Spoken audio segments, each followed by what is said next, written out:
what's up, y'all? Dr. Martin here. Welcome to a new series entitled Words Mean Things, which will focus on sharing words that I used to use but no longer use, hopefully providing an example of when you know better, you do better, and it's okay to evolve. Words mean something, and this TikToker proves it. The first word that I no longer use is food desert. So desert implies that it's a natural occurrence because deserts are the result of weather patterns, which are seemingly beyond human control, right? Additionally, using the word desert indicates that it's a desolate place, which isn't indicative of the neighborhoods, and it also can be seen as like a negative connotation. A more appropriate word is food apartheid. So this term identifies that the disparity occurs due to systemic racism, discriminatory practices, and oppression. When you think of an apartheid, you should understand that it's the result of structural, political, and economic inequities that are within human control. Two other really helpful public health words are food mirage and food swamp. So a food mirage refers to locations where there are places to buy food, but they're too expensive for the people who live in that neighborhood to purchase them. And then a food swamp addresses places where it's easier to find junk food and fast food than healthy foods. And I'm not talking about just fresh produce.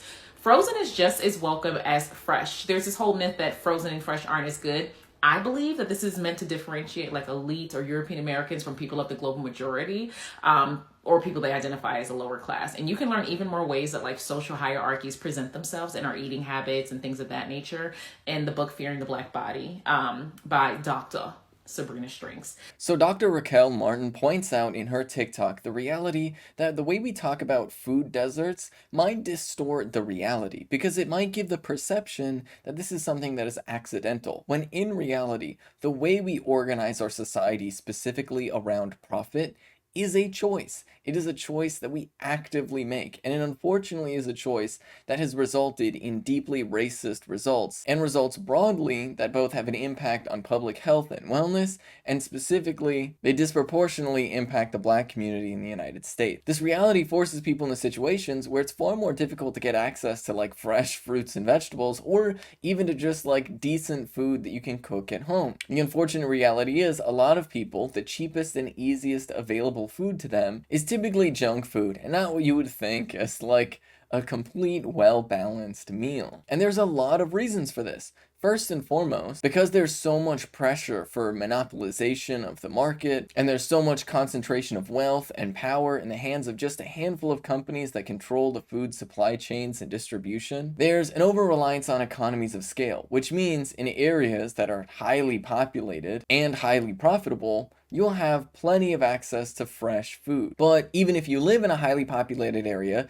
if it's not an area that's potentially more profitable, then unfortunately, these giant companies won't grace you with the benefits of economies of scale. And you will very often be forced to buy your groceries at a corner store, at a small supermarket, or even a gas station, where at all three of those places, the prices are going to be significantly higher. And it doesn't necessarily mean that the profit margins at those businesses are going to be higher. It's that the supply chains are so oriented towards big box stores that even those small businesses have to pay more to get access to that food. This is all really the result of deciding to organize our entire food economy around profit. And when you throw on top of that the layers of racial segregation in the United States in terms of neighborhoods, you can start to recognize that there's a significant amount of racism that exists in our food distribution system. And they try to make it seem like this is something that is natural, that of course this is just going to happen, that it's an unavoidable consequence. But the reality is there are many things that governments can do and that other countries actually do in order to prevent this type of food apartheid. The most obvious thing that governments could do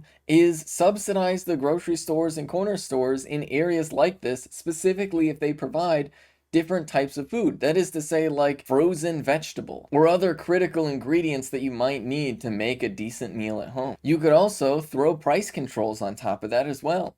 And you could even have guaranteed insurance programs like we have for farmers, but for these local corner stores to make sure that the people running those businesses are able to keep them afloat and able to provide healthy food to people at low prices. But of course we can't do that because in the United States of America, it always has to be market solution. We always, for whatever reason, have to rely on free markets in order to solve all of our problems, even though we know for a fact that it fundamentally cannot solve all of our problems. If we were to inject even just a little bit of basic government measures to make sure that everyone has access to food, we could see a lot more communities across the country thrive.